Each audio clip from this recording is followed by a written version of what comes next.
डंडा चला के लोगों को दबा के इस आवाज को दबा देंगे, ये सरकार गलत फहमी में है। अगर लड़कियों की इज्जत को लेकर के बात की जाए तो उसमें कई अहम फैसले और सख्त फैसले भी रहे हैं। जो इल्जाम लगे हैं, लड़कियों ने जिस तरह से आरोप लगाए हैं, उन आरोपों में तो देखा जाए तो वो तो बेहद संगीन है। भारतीय जनता पार्टी की सरकार एक नंबर के जो बदमाश हैं, अपराधी हैं, पेशेवर अपराधी हैं, उनके साथ गठजोड़ करके न समाज को डंडे के आधार पर दबाना चाहती है। इस बात के साथ खड़े होंगे पहलवानों की के आंदोलन को बहुत बड़ा बल मिलने वाला है। हरियाणा में, पूरे देश में हरियाणा के लोगों ने अपनी बेटियों को इस स्तर पर पहुंचा दिया। ਦਿੱਲੀ ਦੇ ਵਿੱਚ ਆਖਰਕਾਰ ਜੰਤਰ ਮੰਤਰ ਦਾ ਸੀਨ ਸਭ ਦੇ ਸਾਹਮਣੇ ਹੈ ਕਿ ਕਿਸ ਤਰ੍ਹਾਂ ਦੇ ਨਾਲ ਉੱਥੇ ਖਿਡਾਰੀ ਬੈਠਦੇ ਨੇ ਤੇ ਖਿਡਾਰੀਆਂ ਨੂੰ ਬਾਅਦ ਚੋਂ ਫੜਿਆ ਜਾਂਦਾ ਹੈ, ਕਿਸ ਤਰ੍ਹਾਂ ਦੇ ਨਾਲ ਖਿੱਚ ਧੁੱਕਮ ਹੁੰਦੀ ਹੈ। ਤੇ ਉਹਦੇ ਨਾਲ ਇਹ ਵੀ ਸੀ ਕਿ ਹਰਿਆਣੇ ਦੇ ਵੱਲੋਂ ਵੀ, ਜਿਵੇਂ ਪੰਜਾਬ ਦੇ ਵੀ ਬਹੁਤ ਲੋਕ ਗਏ, ਬਾਕੀ ਦੇਸ਼ ਦੇ ਕੋਨਿਆਂ ਤੋਂ ਵੀ ਗਏ, ਤਾਂ ਹਰਿਆਣੇ ਦਾ ਵੀ ਵੱਡੇ ਤੌਰ ਤੇ ਜੇ ਦੇਖਿਆ ਜਾਵੇ, ਕਿਉਂਕਿ ਧੀਆਂ ਉੱਥੇ ਦੇ ਸੀਗੀਆਂ, ਤਾਂ ਹਰਿਆਣੇ ਦਾ ਵੱਡੇ ਤੌਰ ਤੇ ਰੋਲ ਸੀਗਾ ਉਹਨਾਂ ਦੇ ਸਮਰਥਨ ਦੇ ਵਿੱਚ। ਖਾਪ ਪੰਚਾਇਤਾਂ ਹਰਿਆਣੇ ਦੇ ਵਿੱਚ ਬਹੁਤ ਮਾਇਨੇ ਰੱਖਦੀਆਂ ਨੇ ਤੇ ਜਦੋਂ ਉਹਨਾਂ ਦਾ ਕੋਈ ਫੈਸਲਾ ਹੁੰਦਾ ਤਾਂ ਸਿਆਸੀ ਤੌਰ ਤੇ ਵੀ ਵਿਚਾਰਿਆ ਜਾਂਦਾ ਕਿ ਆਖਰਕਾਰ ਇਹਦੇ ਉੱਤੇ ਕੀ ਡਿਸੀਜਨ ਹੋਵੇ। ਪਰ ਇਸ ਵਾਰ ਲੱਗਦਾ ਵੀ ਖਾਪ ਪੰਚਾਇਤਾਂ ਨੂੰ ਵੀ ਕਿਤੇ ਨਾ ਕਿਤੇ ਦਰਕਨਾਰ ਕਰਕੇ ਜਿਹੜਾ ਇਹ ਫੈਸਲਾ ਉਹ ਕੀਤਾ ਗਿਆ। ਸਾਡੇ ਨਾਲ धर्मपाल जी होंगे, ਉਹਨਾਂ ਨਾਲ ਗੱਲ ਕਰਾਂਗੇ।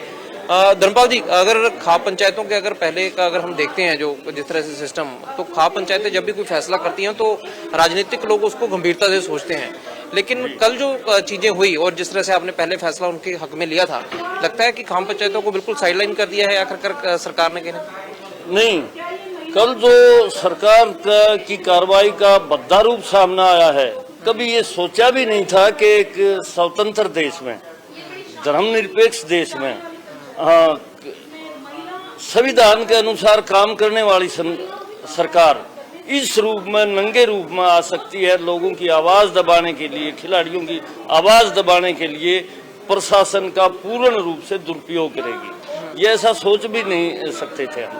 और इस पूरी घटनाक्रम ने जो कल घटा है, चाहे वो खिलाड़ियों के स्तर पर हुआ हो, चाहे आम जनता के स्तर पर हुआ हो, चाहे हमारे जो प्रधान हैं खापों के, तपों के और किसान जत्थेबंदियां हैं, उनके साथ रात को ही उनको घरों में कैद कर दिया गया। जो सड़कों पर निकल गए थे उनको रोक लिया गया। इस बात की हम लोगों को कल्पना भी नहीं थी, दिमाग में ही था कि अघोषित इमरजेंसी के तहत हम लोगों को इस तरह गिरफ्तार कर लिया जाए। पर लगता नहीं धर्मपाल जी, जिस तरह से खाप पंचायतों को लेकर के नजरिया जो पहले बना हुआ है, उसमें जिस तरह से मैंने आपको पहले भी कहा कि राजनीतिक लोग पहले सोचते हैं, क्योंकि खापों का जो फैसला होता है वो बहुत अहम रहता है और उसका असर भी बड़े स्तर पर देखने को मिलता है। तो बिल्कुल आपने उनके पक्ष में तो पहले ही कहीं ना कहीं कह दिया था कि आप उनके साथ में आओगे खिलाड़ियों के, तो दरकिनार कैसे कर दिया गया खापों को लेकर के? क्या सरकार एक अगर कहें कि पक्ष बना चुकी है कि अगर ये साथ में आए ना आए हमें फर्क नहीं पड़ता? हाँ, सरकार को इस बात का घमंड हो गया है कि हम प्रशासन के या शासन के डंडे का आधार पर डंडा चला के लोगों को दबा के इस आवाज को दबा देंगे, ये सरकार गलत फहमी में है। ऐसा कभी नहीं हो पाएगा। और हमारे इलाके की जो दुख की लहर लोगों में कल फैली है, ये गुस्सा जो फैला है, ये एक विस्फोट का रूप लेगा। आने वाले समय में देखोगे जो भी पहलवानों की काल होगी, उसके साथ तमाम खापे, तमाम किसान संगठन और हर धर्म और जाति के लोग इस बात के साथ खड़े होंगे। पहलवानों की के आंदोलन को बहुत बड़ा बल मिलने वाला है हरियाणा में। पर जिस तरह से हमने अभी तक का जो हम खापों का देखते हैं, अगर लड़कियों की इज्जत को लेकर के बात की जाए तो उसमें कई अहम फैसले और सख्त फैसले भी रहे हैं, लेकिन इस बार जिस तरह से अब जो इल्जाम लगे हैं, लड़कियों ने जिस तरह से आरोप लगाए हैं, उन आरोपों में तो देखा जाए तो वो तो बेहद संगीन है। तो खापों का एक स्टैंड तो क्लियर है कि आप उनके साथ में हो, लेकिन आखिर सख्त कितना रहने वाला है जो प्रोटेस्ट आगे करेगा? ये जो प्रोटेस्ट रहने वाला, हम ये मानते हैं कि भारतीय जनता पार्टी की सरकार एक नंबर के जो बदमाश हैं, अपराधी हैं, पेशेवर अपराधी हैं, उनके साथ गठजोड़ करके न समाज को डंडे के आधार पर दबाना चाहती है। और हरियाणा के लोगों ने, खासकर खापों ने इस बात को महसूस कर लिया है कि अब बिना लंबी लड़ाई लड़े इन लोगों को मुंह तोड़ जवाब दिए बिना समाज आगे नहीं बढ़ सकता, इसमें शांति नहीं हो सकती।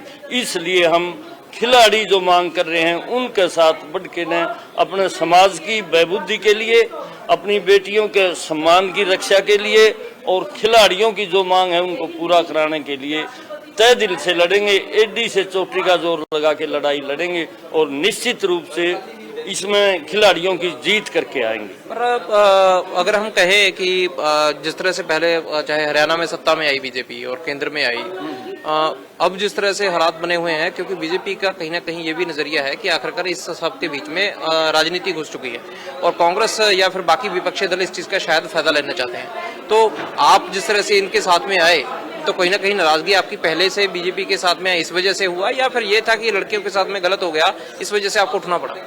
नहीं, ऐसा नहीं है, न कोई पहले से धारणा है। भारतीय जनता पार्टी की सरकार जो फैसले कर रही है, जिस ढंग से उसके फैसले आ रहे हैं वो पूरे देश की जनता के विरोध में आ रहे हैं। अभी तो ये लड़कियों का मामला है, इससे पहले खिलाड़ी हमारे जो अंतर्राष्ट्रीय खिलाड़ी हैं उनका मामला है।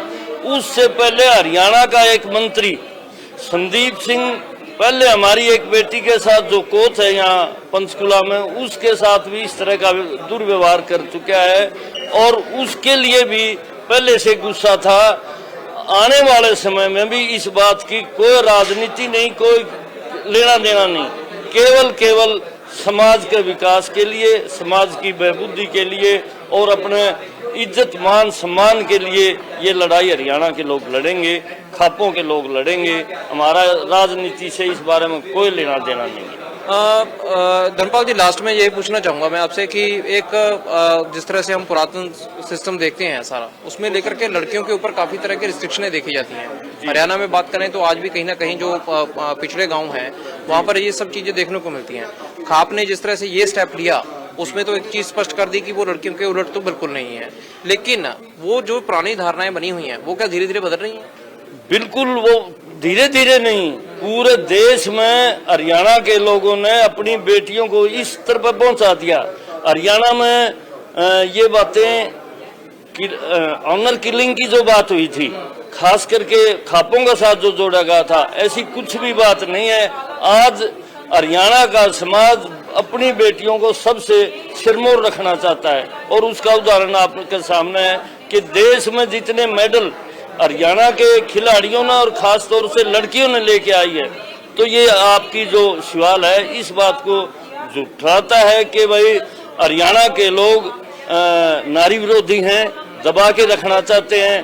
पूरी स्वतंत्रता और मान सम्मान के साथ हम इस बात को आगे बढ़ाना चाहते हैं। एक बात आपको खास तौर से मैं कहूंगा कि हरियाणा के समाज में शायद आप जानते हो कि करा प्रथा रही है। करा प्रथा का मतलब हरियाणा के समाज में अगर मेजोरिटी में देखा जाए तो कोई भी लड़की विधवा नहीं रही, चाहे वो किसी भी उम्र में उसके पति का देहांत हो गया, अपनी इच्छा से तो वो भलाई रहेगी हो। और करा प्रथा के तहत हम लोग उस लड़की की दोबारा शादी करते थे, जो आज बहुत सारे समाजों में नहीं है। हरियाणा और पंजाब के इस इलाके में है ये प्रथा। पर एक चीज इसमें जो प्रेम विवाह को लेकर के आ जाती है, वो चीजें बदली या नहीं बदली? उससे सबको लेकर के अभी भी खापे उतनी सख्त हैं या फिर नहीं है? नहीं, खापे नहीं है। प्रेम विवाह, अंतरजातीय विवाह खापों की तरफ से बाकायदा उसको मान्यता दी गई है। हाँ, ये जरूर है कि गोत्र में शादी का हमारा आज भी मनाही है, गांव में शादी की मनाही है, और जो गुआंढ है जो 4-5 किलोमीटर के दायरे में, उनमें आपस में हम अपने बेटे बेटियों की शादी नहीं करते, ये कहना था। ਬਿਲਕੁਲ, ਜੇ ਦੇਖਿਆ ਜਾਵੇ ਜਿਸ ਤਰ੍ਹਾਂ ਦੇ ਨਾਲ ਖਾਪਾਂ ਦਾ ਕਿਉਂਕਿ ਅਸਰ ਪ੍ਰਭਾਵ ਬਹੁਤ ਵੱਡੇ ਤੌਰ ਤੇ ਆ, ਤੇ ਜਿਵੇਂ ਖਿਡਾਰੀਆਂ ਨੂੰ ਸਾਥ ਮਿਲਿਆ ਆਖਰਕਾਰ, ਜੇ ਕਹੀਏ ਕਿ ਖਾਪ ਪੰਚਾਇਤਾਂ ਦਾ, ਤਾਂ ਉਦੋਂ ਇੱਕ ਚੀਜ਼ ਤਾਂ ਹੈਗੀ ਹੈ ਕਿ ਆਖਰਕਾਰ ਆਉਂਦੇ ਦਿਨਾਂ ਦੇ ਵਿੱਚ ਸੱਤਾ ਨੂੰ ਵੀ ਜਾਂ ਕਹੀਏ ਕਿ ਸਿਆਸਤ ਨੂੰ ਇਹਦੇ ਵਿੱਚ ਹੋ ਸਕਦਾ ਵੱਡੇ ਤੌਰ ਤੇ ਨੁਕਸਾਨ ਝੱਲਣਾ ਪਵੇ। ਪਰ ਨਾਲ ਇਹ ਵੀ ਆ, ਉਹ ਕਹਿੰਦੇ ਕਿਉਂਕਿ ਖਾਪਾਂ ਨੇ ਗੱਲ ਸਪਸ਼ਟ ਕਰਤੀ ਹੈ ਵੀ ਆਉਂਦੇ ਦਿਨਾਂ ਦੇ ਵਿੱਚ ਕੋਈ ਵੀ ਵੱਡਾ ਸੰਘਰਸ਼ ਹੋਊਗਾ ਤਾਂ ਅਸੀਂ ਆਪਦੀ ਬੇਟੀਆਂ ਦੀ ਇੱਜ਼ਤ ਦੇ ਵਾਸਤੇ ਖੜਾਂਗੇ। ਤੇ ਨਾਲ ਇਹ ਵੀ ਆ ਵੀ ਕਿਉਂਕਿ ਜਿਵੇਂ ਦਾ ਕੱਲ ਦਾ ਪੂਰਾ ਇੱਕ ਸੀਨ ਦੇਖਣ ਨੂੰ ਮਿਲਿਆ, ਉਦੋਂ ਬਾਅਦ ਖਾਪਾ ਨੇ ਇਹ ਵੀ ਸਪਸ਼ਟ ਕਰਤਾ ਕਿ ਅਸੀਂ ਉਹਨਾਂ ਦੇ ਨਾਲ ਡਟ ਕੇ ਖੜੇ ਹੋਏ ਆ, ਤੇ ਜਦੋਂ ਕੁੜੀਆਂ ਅੱਗੇ ਵਧਦੀਆਂ ਨੇ ਤੇ ਉਹਦੇ ਅਸੀਂ ਹੱਕਦਾਰ ਆ, ਨਾ ਕਿ ਵਿਰੋਧੀਆਂ। ਵੀਡੀਓ ਜਰਨਲਿਸਟ ਅਮਨ ਦੇ ਨਾਲ ਸਮਿਸਿੰਗ ਔਰ ਜਨਰਲ ਸਪੋਕਸਮੈਨ ਟੀਵੀ, ਚੰਡੀਗੜ੍ਹ।